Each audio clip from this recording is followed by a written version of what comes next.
Iya, ini kan memang bergerak ranging secara terbatas dari 6490 sampai ke 6690 ya. Ya. Nah, sehingga pada posisi kemarin itu kan memang posisi IHSG udah deket ke resistennya dia. Hmm. Sehingga trigger sekecil apapun itu pasti akan membuat orang untuk memutuskan taking profit. Karena Ya. posisi udah di resist, terus ada istilahnya hembusan berita negatif dikit, ya pasti orang oke deh ngamanin profit dulu deh.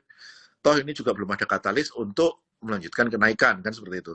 Jadi ya pasti terlepas dari Omikron itu benar atau enggak, menurut saya sih kemarin koreksi yang terjadi ya orang-orang simply taking profit karena mereka merasa juga udah di atas kok dan udah profit dan belum ada katalis lanjutan naik gitu kan. Ya, ya, ya, ya. Ya, tapi kalau kita lihat kan sebenarnya kalau dari news ya, news dari global, regional, ini kan sebenarnya udah cukup positif nih perkembangannya untuk Omikron kan. Dan Yes, gua juga, exactly. ya, kita ngelihat juga sebenarnya Indonesia ini udah lebih siap nih dibandingkan pas Delta datang ya kan. Kayak vaksinasi Betul, sekarang juga, betul. terus nanti Januari itu juga udah ada untuk yang booster vaksin ketiga kan juga akan berlaku. Jadi menurut gua kayak indeksnya ini sentimen-sentimen negatif mungkin di 1-2 hari kan market kaget dulu. Habis itu ya kita akan melihat lagi nih. Ini sebenarnya lebih banyak positif atau negatifnya sih? Kalau menurut gua kayak negatifnya itu sudah nggak semenakutkan kayak beberapa bulan yang lalu sih. Ya kalau mengenai efek corona menurut saya udah selesai sih. Jadi masalah Omikron, kalau memang Omikron itu sefatal Delta, saya rasa dari pertama kali Omikron keluar itu kan dari November minggu ketiga ya. Kalau memang dia sefatal Delta, saya rasa di negara-negara yang lain angka kenaikannya sudah meningkat tajam, angka Ya, kematiannya. Kenyataannya kan angka kematiannya juga nggak ada yang meningkat tajam kan. Di ya. negara-negara yang memang katakanlah kayak Inggris, Hmm. itu juga nggak ada spike tajam untuk angka kematian. Katakanlah dari pusatnya di Afrika, Hmm. juga nggak ada spike up untuk angka kematiannya juga. Mungkin dia lebih menular, yes. Flu juga lebih gampang menular daripada corona gitu kan. Tapi Ya, yang ya. penting dia itu little atau enggak. Jadi kalau Hmm. saya lihat sih kalau kita masih berkutat pada sentimen corona, ya itu sih cuma jentikan jari untuk orang take a reason untuk take profit kemarin sih. Ya, ya, ya. Tapi seperti yang kemarin kan saya juga sempat bahas masalah FOMC meeting result gitu kan. Di Hmm. mana dari FOMC meeting result itu sendiri kan kita tahu bahwa si Powell sendiri ini seolah-olah dia hawkish, padahal juga nggak terlalu hawkish banget gitu kan. Betul, Karena betul. apa? Dia mau naikin suku bunga 3 kali. 3 kali itu pun cuma total 0,75 basis point gitu kan. Ya. Dimana gap terhadap inflasinya juga masih jauh gitu kan. Jadi Hmm. menurut saya sih si Powell juga seperti yang saya pernah sampaikan 2 hari lalu di Clubhouse, juga nggak akan serta-merta terlalu hawkish untuk mengejar suku bunga ke level inflasinya. Karena apa? Itu dia bisa bunuh diri.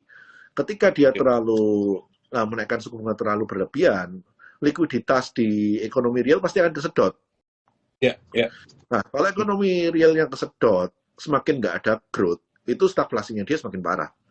Benar, Jadi benar. dengan statement di FOMC meeting kemarin, menurut saya sih, ya itu sudah press in semua, sudah intact, dan menurut saya secara structural Indonesia sebagai negara yang punya aset class invasion, aset class berupa komoditas, ya itu berkah buat kita. Ya, ya. Jadi secara struktural sih Indonesia struktural bullish, tinggal mungkin kalau koreksi-koreksi dikit ya oke lah itu orang take profit, dan ini juga era ranging 6490 sampai 6690 belum ada katalis, ya kita mainin aja, kita enjoy the show selama marketnya sideways, ya kita cuankus-cuankus aja. Tapi Benar, benar. kalau sampai kita punya barang yang serius, pastikan kita nggak kehilangan barang serius sih. Ya, oke, oke. Nah, tadi gue mau bahas sedikit mengenai kayak dari The Fed kan udah sebenarnya udah cukup price in, komentar juga nggak terlalu hawkish, nggak terlalu dovish. Tapi kan sebenarnya kalau kita lihat kemarin itu sektor teknologi, Nasdaq-nya kan koreksi dalam tuh.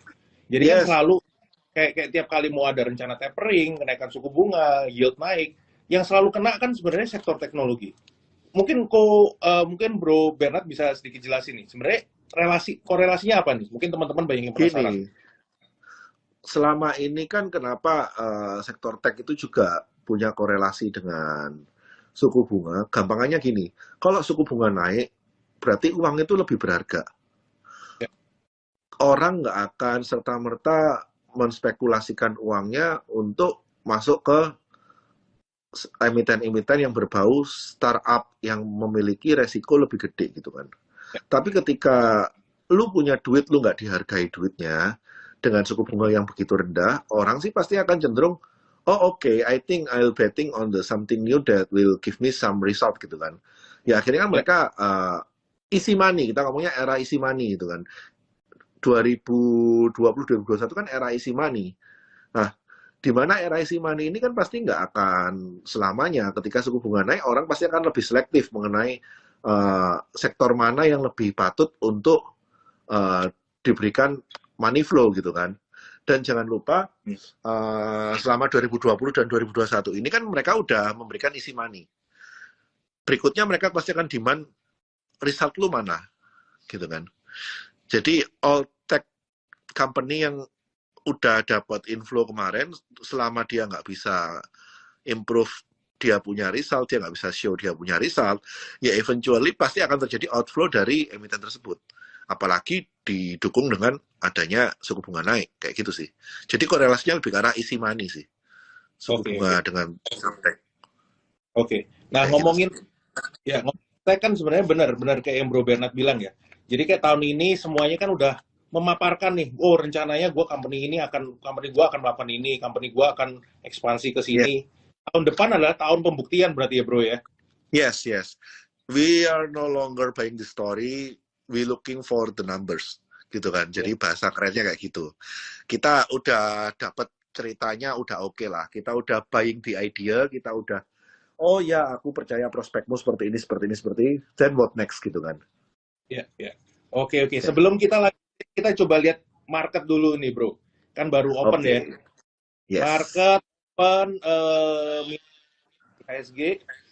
Terus kalau kita lihat untuk capsnya ya masih relatif banking. Nah, kan kebetulan tadi pagi gue sempat diskusi sama tim research sama Hans. Kayaknya banking ini kan sebenarnya masih banyak big banks ya. Big banks kan sideways nih kok. Ya, Yes. big Yes. big banks ini masih sideways. Cuman orang-orang masih banyak yang nanya. Kayaknya tahun ini window dressing mungkin nggak ke big, mungkin kayak saham-saham, mungkin justru ke teknologi mungkin ya ada potensi untuk window dressing dibandingin banks. Menurut lu gimana nih bro? Kalau menurut saya sih Samtek juga nggak ada kepentingan untuk window dressing sih ya. Yang pertama yang kita ingat Samtek itu awal 2021 semua low base. Yeah. Dibandingkan dengan akhir 2021 semua posisi udah di atas kok. Jadi menurut saya sih semua fund yang memiliki emiten tech belum berkepentingan untuk membantu menaikkan harga. Kecuali saya tahu ada beberapa fund yang memang telat shifting. Jadi ada beberapa fund yang memang baru masukkan emiten teknologi itu di bulan 5. Di mana bulan 5 itu kan kalau dibandingin dengan harga sekarang ya relatif beberapa di bawah kan. Betul, Nah, betul. itu benar. Nah, emiten-emiten yang seperti itu yang mungkin berpotensi akan dikerek untuk sedikit apa ya, mempercantik result. Tapi bukan keseluruhan. Karena kalau kita lihat contoh nih Digibank. Digibank mana yang hari ini naik gitu kan. Almost all Digibank semua udah 2 kali lipat, 3 kali lipat dari awal 2021 gitu kan. Jadi ya kita harus selektif sih. Dan kembali lagi kita harus tahu definisi dari window dressing itu kan ya memang kebanyakan fund yang berkepentingan untuk memoles performance gitu kan. Dana pensiun yang berkepentingan untuk memoles performance. Nah, kalau performance-nya udah bagus, ya yang ada mereka bukan memoles tapi mereka realize profit gitu kan. Supaya nggak terlalu high ke depannya. Karena kalau mereka ini udah bagus, mereka nggak take profit malah dipoles lagi tahun depan high base, kalau 2022 akhirnya ditutup minus kan jelek. Ya, benar. Jadi kita mencoba berpikir di pandangnya orang yang melakukan window dressing lah. Oke. Thank you banget insight-nya ini. Jadi teman-teman mungkin yang bingung sedikit tercerahkan nih. Oke, ini ada beberapa pertanyaan. Nah, kalau mungkin kita tanya jawab dulu yang satu ini tentang SMGR ini. Nah, SMGR ini gimana ya, Bro ya? Kayak sebenarnya kan untuk result data penjualan semen kan masih cukup oke. Ya kan SMGR dia sempat naik, terus kan habis itu kan dari bulan November ini kan turun terus ya. Dia udah ngebentuk Ya. udah bikin lower, ya kan? Apa sentimennya jadi apa sih yang bikin semen Gresik ini turun terus? Sepengetahuan saya ya, Hmm. harga semen yang naik di pasaran itu Ya, baru semen Gresik. Sedangkan INTP ini masih mempertahankan harga jualnya dia. oke, Sehingga oke. menurut saya sih ketika dia naik sendirian sedangkan kompetitornya dia nggak naik, ada potensi market share-nya malah kesedot gitu kan. Betul, Dan betul. satu yang menyebabkan dia kemarin naik secara signifikan, itu kan ada Edo Flow juga yang kita nggak bisa pungkiri. Ya. Karena SMP salah satu saham Edo kan. Nah, Mhm. dengan sekarang kita lihat juga Edonya masih belum kemana-mana, belum ada inflow lanjutan. Ya menurut saya sih sentimen untuk SMGR belum ada ya. Oke, Kecuali bullish on properti di tahun depan.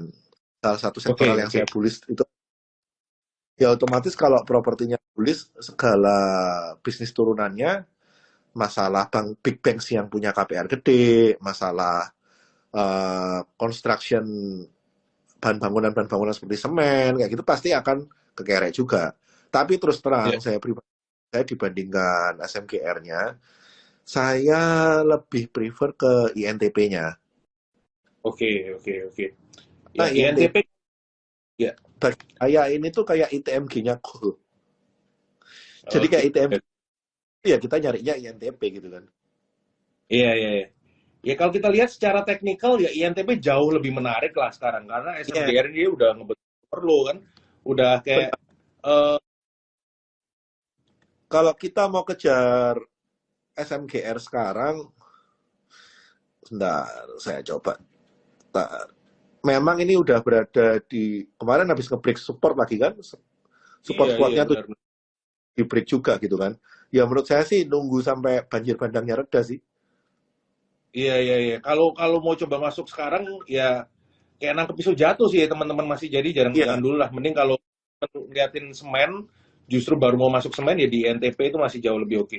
Nah, terus gue benar. nyambung sedikit mengenai yang tadi, Bro, mengenai sektor properti. Gue tuh setuju banget karena kan memang Indonesia ini kan sebagai negara eksportir komoditas, adanya komoditi boom, purchasing power juga naik untuk tahun ini dan tahun depan diperkirakan kan masih akan meningkat ya karena komoditi itu. Tentunya yang diuntungkan setelah itu kan adalah otomotif dan properti, ya kan? Exactly my point. Jadi, saya selalu ngulang-ulang dari bulan 10 sejak Hmm, call book saya bullish ke dua sektoral itu, properti dan otomotif. Karena gimana-gimana uang yang digenerate oleh para pekerja kebun dan turunannya, pekerja tambang dan turunannya, pasti lari paling pertama ke properti sama auto. ya, ya. Ya, ditambah lagi kan dua sektor ini lagi dapat insentif dari government nih ya, Bro ya. Jadi masih cukup menarik. Mungkin kita lihat dulu sekalian nih untuk teknikalnya Sumarekon dulu. Ya, Sumarekon kan waktu itu sempat dia agak koreksi dari bulan November pertengahan akhir November agak koreksi, terus masuk Desember dia kan udah agak rebound. Terus beberapa hari kan ada pullback, kemarin juga koreksi karena indeksnya kan koreksi ya. Jadi benar. sekarang ini dia agak-agak rebound naik 1% di 870. Ini menurut gua entry-entry di level sekarang masih cukup menarik nih. Di kisaran Ini 845 sampai 830 860. risknya sampai ke 830. Kalau menurut saya sih risk rewardnya menarik ya. Ya, ya, ya. Sumarekon Setuju, ini setuju. menarik. Benar, benar, benar. Terus kalau properti lu ngeliatin apa lagi? Sumarekon terus apa lagi, Bro? BSD Ciputra. BSDE Ciputra. Oke, kita lihat BSDE. Sama nih posisinya. Oh iya, iya. Teknikalnya mirip-mirip semua nih ya. BSDE ya Kurang lebih serupa. barengan kan. Hmm. Ciputra ini juga oke. Oh, dia lagi dibuka flat nih untuk Ciputra. Oke, terus ada yang nanya BANK nih kok. Nah, kita mungkin masuk ke bank-bank digital juga nih. Bank gimana? Ini Hans naik nih Hans. Kalau menurut saya sih bank ini kan banyak yang khawatir masalah kecukupan modal di akhir 2021 kan harus 2 triliun. Ya, Sedangkan terakhir pas bank ini kan 1,3 something triliun ya. Iya, Nah, menurut saya sih eventually dia pasti bisa nutup ke 2 triliun untuk equity-nya dia. Karena untuk kecukupan modal itu satu-satunya bukan satu-satunya jalan di red issue. Jadi masih banyak jalan-jalan yang lain. Contoh, dia juga setahu saya bulan Oktober November itu roadshow untuk private placement gitu kan. Dan menurut saya dengan red issue yang agak tertunda ini mungkin bisa jadi private placement-nya dia udah sukses. Jadi tinggal oke. kita announce apa yang masuk ke BNK ini untuk menambah ekuitasnya dia. Dan kalau kita melihat secara teknikal, ini udah Hmm. area entry banget nih. Jadi kalau Oke, iya. saya sih pengen cari bank digital yang punya ekosistem yang cukup bagus, dia juga punya koneksi dengan BPKH, dia punya koneksi dengan Facebook untuk pengiriman uang ke tenaga migran gitu kan. Ya Hmm. menurut saya sih BNK ini quite serious things yang nggak boleh dilewatkan sih, terutama di harga-harga sekarang. Oke, oke, oke. Karena secara Setuju. risk reward menarik banget. Ini dia risknya mungkin kita jaga di 2280 untuk Hmm. kalau di 2280 kita exit dan potensi rewardnya bisa ke 2650, 2850. Iya, Jadi iya, menurut saya iya. sih menarik sih. Oke, oke, oke. Nah, itu teman-teman perhatiin ya, bagi teman-teman yang demen nih main untuk bank-bank digital, cari bank digital yang masih cukup berpotensi dan belum gerak, ya salah satunya BANK. Terus ini kita Iya, mulai jawab-jawabin pertanyaan. Banyak yang nanya dari tadi itu friend. Friend gimana nih? Kalau gue lihat friend sebenarnya dari sisi teknikalnya udah mulai oke ya di harga-harga segini nih. Gimana nih, bro? dia base-nya kan, udah ketemu base-nya, dia punya support kuat di 86 dan 82. Kemarin juga 86 di retest kembali naik ke atas walaupun kepentok resist di 9697, tapi dia kembali berhasil bertahan di atas 86. Menurut saya sih dia masuk fase sideways ranging 86 sampai 96. Sisa kita lihat ada katalis apa nantinya kan, atau mungkin dia bisa breakout dari resistnya. Ya menurut saya Hmm. sih menarik ya, friend ya. Ya, ya, ya. Oke, friend juga oke. Nah, teman-teman yang udah jadi nasabah itu bisa cek juga di Trade Pages kalau ngeliatin chatnya hari ini tadi pagi kita juga udah pasang tuh rekomendasiin friend. Yes. Karena Yes, kalau yes. menurut saya sih benteng benteng Takeshi-nya di harga 82 nih dan kayaknya nggak tembus sih. Iya, iya, beberapa kali koreksi di dekat-dekat situ 8182 dia berhasil rebound sih, Bu. Benar, benar, benar. Oke, terus ada yang nanya juga Agi. Wah, Agi cakep nih. Ini kayaknya yang biasa join di clubhouse malam nih. Yes. Nih, Wah, sanak sayangan kita. Agi mantap, mantap, mantap, mantap, Agi. Ya, Aki ini Agi, kan sekarang sih pas persis di resist ya. hmm, hmm. Tinggal dia Agi, paling nanti ngelihat dia bisa ngebreak, kalau dia bisa ngebreak resistnya saat ini 1675, 1680, paling retest 1830 kan untuk menuju all time high. ya, ya, oke, oke.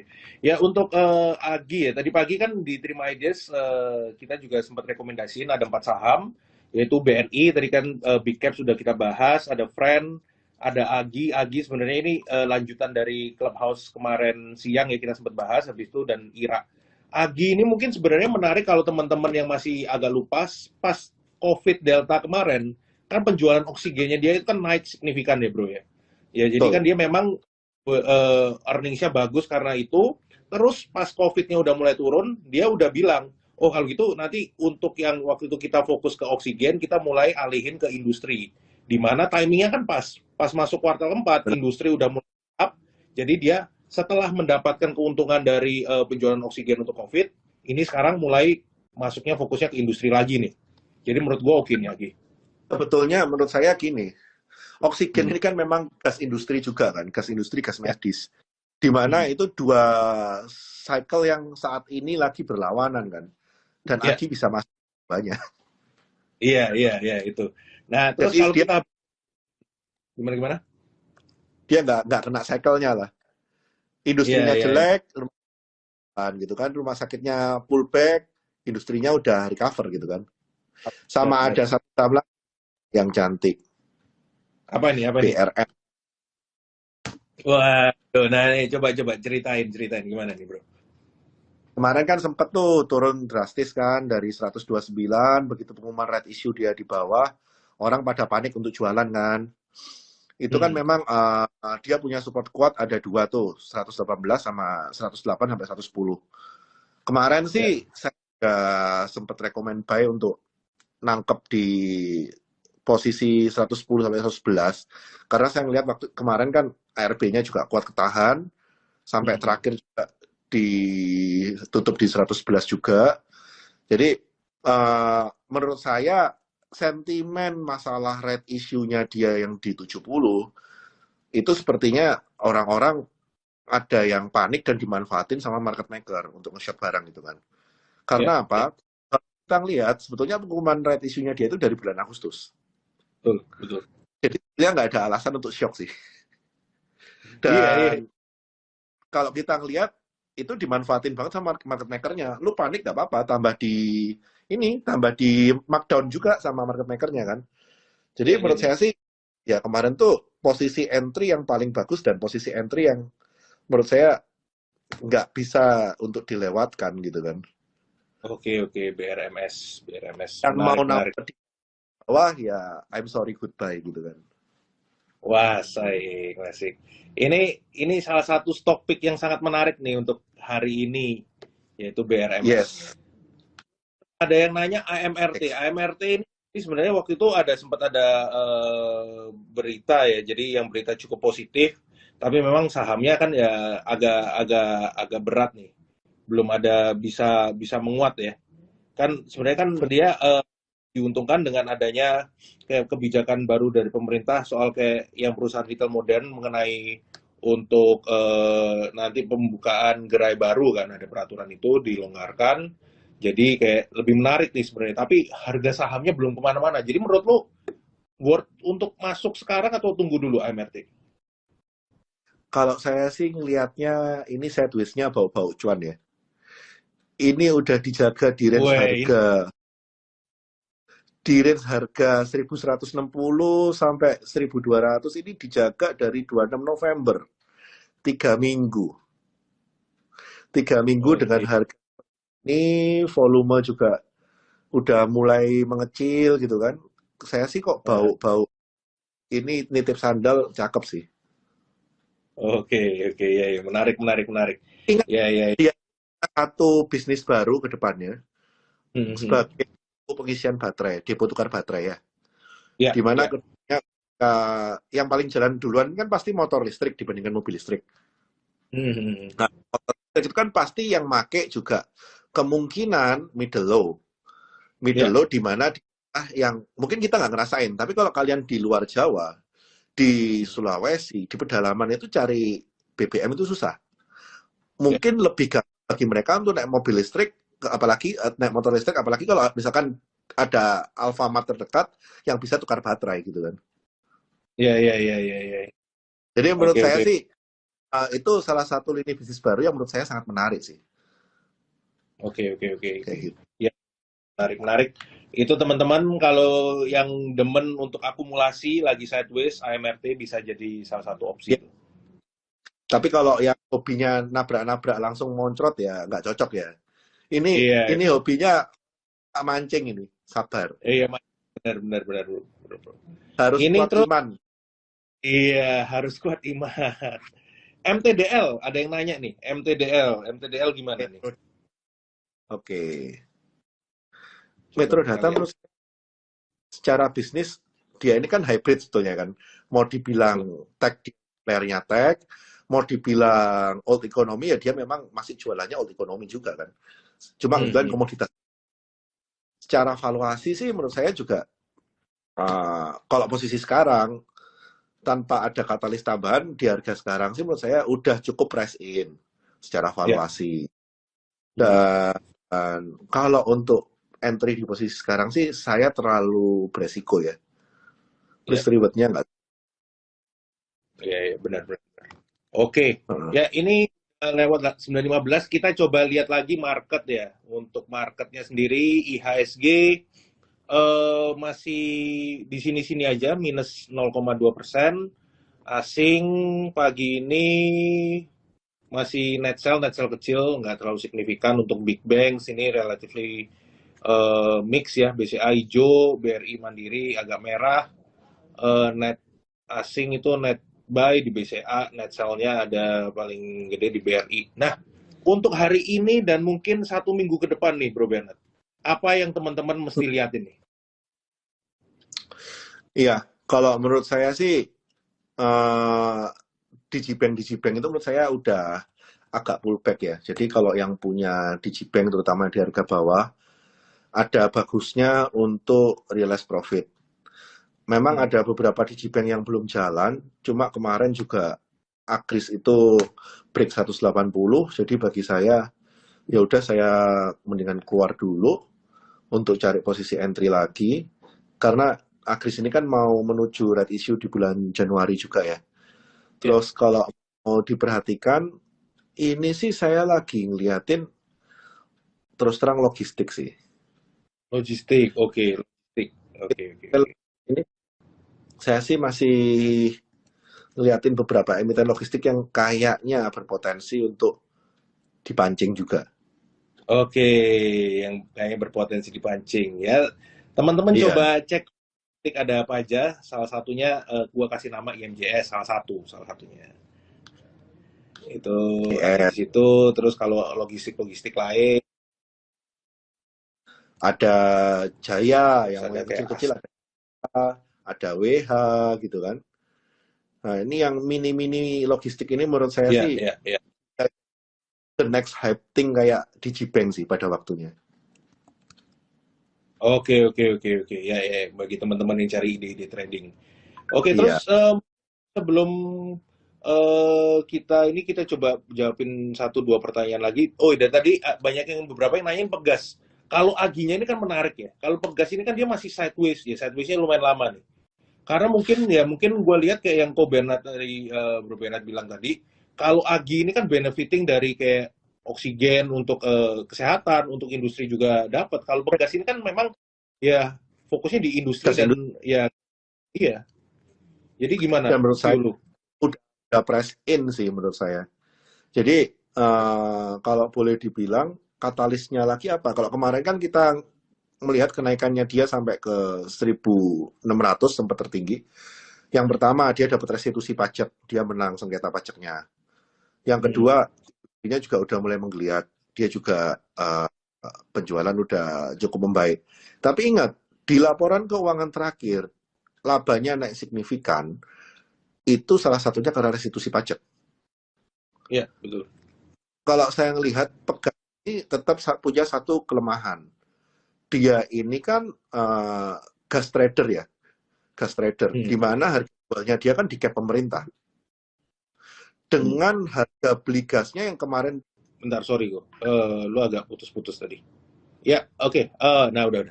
Ya, jadi em, kalau kita lihat ya sebenarnya untuk Pegas kayak upside risk-nya atau kayak potensinya apa sih kalau misalnya volume gas distribusi dia bisa naik. Karena kan kalau Ya, ngomongin harga kan ya harganya di cap kan. Gimana benar. kalau volume gas distribusi gue gimana tahu potensinya naik? Ya kita lihat aja dari perkembangan ekonomi. Kayak misalnya kalau ada berita kayak wah ini untuk industri semakin pulih, kegiatan perekonomian semakin meningkat, kayak restoran-restoran, pengusaha, retail, kayak dari sektor-sektor semua yang meningkat, yaitu otomatis secara nggak langsung kan ada kemungkinan untuk menguntungkan Pegas. Ya, jadi kita bisa pantau dari situ. Oke, mungkin sebelum kita tutup, Bro Bernard, ada kata-kata penutup bagi teman-teman untuk market hari ini? Akhir tahun kayaknya ya. Sampai akhir tahun trading, pokoknya jangan terlalu terpacu masalah window dressing, trade what you see, jangan berharap apa yang tidak kamu lihat gitu kan. Jadi lebih baik kita berharap dengan apa yang kita lihat gitu aja. Asik, asik, asik. Oke, oke. Ya, balik lagi teman-teman untuk trading teman-teman trader tetap itu ya harus harus disiplin itu yang kuncinya.